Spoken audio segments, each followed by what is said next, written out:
महिला वहां पर खड़ी हो जाती है और बाबा साहब अंबेडकर से वो महिला कहती है कि बाबा साहब क्यों आप हमें अपने आंदोलन में से बाहर निकालना चाहते हैं?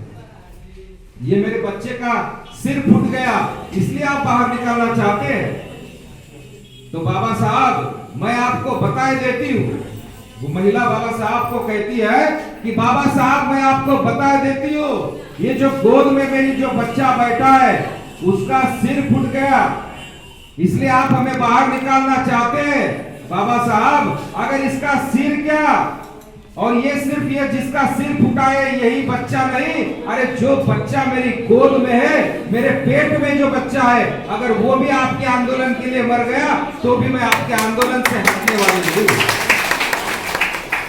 अरे इतनी कर्मठ महिलाएं बाबा साहब डॉक्टर अंबेडकर के साथ जुड़ी हुई थी। आज हमारी माता बहनों को देखकर मुझे उन्हीं महिलाओं की वहां पर याद आई। साथियों अगर महिलाएं आप इकट्ठा हो जाती है, संगठित हो जाती है और महिलाओं में से नेता जब उभर कर आती है तो मेरे साथियों इतिहास बदल देती है, दुनिया बदल देती है। ये सबसे बड़ा उदाहरण आप लोग भारत में देख सकते हैं। भारत में करके दिखाया।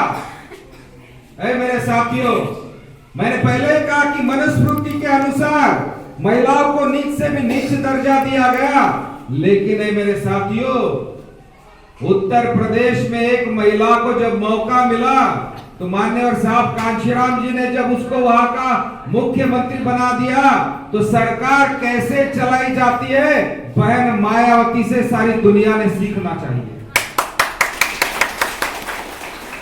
साथियों अब आपको एक उदाहरण बताना चाहूंगा मैं। क्या आप लोगों ने कभी सोचा है कि आपकी एक बड़ी सी कोठी है, कोठी तो होती है, बड़ा सा बंगला है, कोठी है, अच्छा खासा सा मकान है। ओ मेरी चाची, ओ मेरी अम्मा की अम्मा, अरे जरा इधर ध्यान दो, उनको हाथ लगाओ तो जरा इधर ध्यान दो। आप इधर ध्यान दीजिए, इधर देखिए, मैं उधर नहीं खड़ा हूं, इधर देखिए। बातें नहीं करना है आपस में। दुनिया का सबसे मुश्किल काम होता है कि चार महिलाएं जब इकट्ठा हो जाए तो उनको चुप कराना। दुनिया का सबसे मुश्किल काम होता है। अब महिलाएं यहाँ पर आई है तो बहुत, मैं तो आप लोगों को इस प्रोग्राम के आयोजकों को बहुत सारी बधाई भी दूंगा कि बड़ी संख्या में हमारी माता बहनें आई है। मैं हमारे पुरुषों को भी बताना चाहूंगा कि भाई जहां पर भी आप प्रोग्राम में जाते हैं वहां अपनी पत्नी को भी साथ ले जाया कीजिए, ताकि जो ज्ञान आपको मिलेगा उन्हें भी मिलना चाहिए, है कि नहीं? मिलना चाहिए कि नहीं?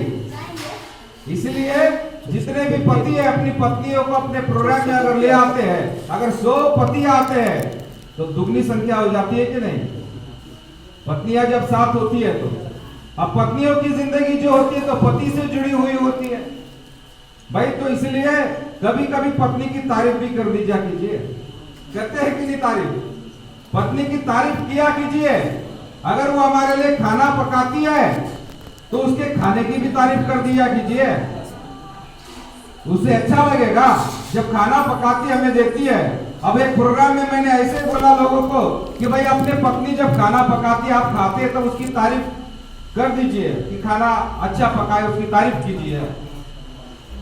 तो उस आदमी ने क्या कहा, साहब जब मैंने आपका प्रोग्राम सुनने के बाद जब घर गया शाम को जब खाना खाने बैठा, अपने जब खाना खाने बैठा तो खाने की तारीफ करने लगा, मैं बहुत तारीफ करने लगा। जितनी मैं तारीफ कर रहा था उतना पत्नी को गुस्सा आ रहा था।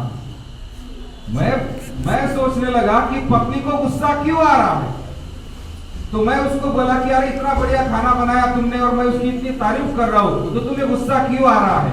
उसने कहा मैं अब 4 दिन खाना तक नहीं पकाऊंगी। तो बोला क्यों? क्योंकि ये खाना मैंने नहीं पड़ोसन ने भेजा है। तो यानी वो पड़ोसन के खाने की तारीफ हो रही थी इसलिए उसको गुस्सा आ गया। साथियों ऐसा किस्सा होता रहता है, हमारे लोगों ने हंसना भी चाहिए। मिशन मूवमेंट की हम यहाँ पर बात कर रहे हैं।